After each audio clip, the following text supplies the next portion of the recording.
Entrepreneurship గురించి కానీ entrepreneur గురించి మీరు చెప్పాలి, ఏదైనా మాట్లాడాలి అంటే ఏం మాట్లాడాలి? ఎంటర్‌ప్రెన్యూర్‌కి ప్రాపర్ స్పెల్లింగ్ కూడా తెలియదు నాకు. ఏం మాట్లాడాలి, ఎలా చేయాలి దీని గురించి అంటే నాకు తెలీదు.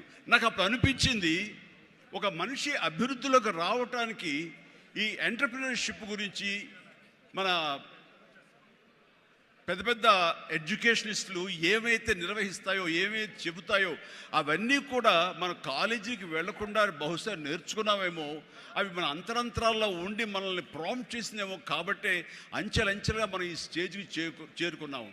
అంటే నేను ఒక నోవేర్ నుంచి ఈ రోజున సమ్వేర్కి ఈ రోజున వచ్చానంటే కనుక బహుశా అవన్నీ కూడా నాలో అండర్ కరెంట్గా ఉండి నన్ను ప్రాంప్ట్ చేస్తూ, నన్ను ఎంకరేజ్ చేస్తూ, నన్ను సరైన మార్గంలో నడవబట్టి ఈరోజు ఈ స్టేజ్కి వచ్చానేమో. కాబట్టి నా గురించి, నా ఎదుగుదల గురించి, నేను ఎవాల్వ్ అయిన విధానం గురించి, నన్ను నేను మలుచుకున్న విధానం బట్టి, ఆయా ప్రతికూల పరిస్థితిలో ఎలాగ నేను దాన్ని నాకు అనుకూలంగా చేసుకుని, నాకు అనుకూల పరిస్థితి చేసుకుని ఎలా ఎదుగుతూ వచ్చాను అనేది ఈరోజు మీతో నేను చెప్పుకోగలిగితే, మీరందరూ చదువుకున్న వాళ్ళు కాబట్టి ఈ యొక్క ఎంటర్‌ప్రెన్యూర్‌షిప్లో, ఈ బిజినెస్లో, ఈ కార్పొరేట్లో ఏమేమి చెబుతారో వాటి మీరు అన్వయించుకోవచ్చు. అందులో ఈరోజు నా గురించి నేను చెప్పుకోవాల్సి వస్తే కనుక, ఒక సాదాసీదాగా ఒక లో మిడిల్ క్లాస్ ఫ్యామిలీ నుంచి ప్రారంభించిన వాడిని ఈరోజు కొత్తగా నేను చెప్పాల్సిన అవసరం లేదు. కానీ ఇదివరకు గతంలో ఎవరితో షేర్ చేసుకోలేనటువంటి కొన్ని విషయాలు, అది ఈ రోజున ఫోటోగ్రాఫర్ ప్లీజ్ కూర్చోండి. ఆల్ ద 3 కానిస్టేబుల్ గారు ప్లీజ్, థ్యాంక్ యూ.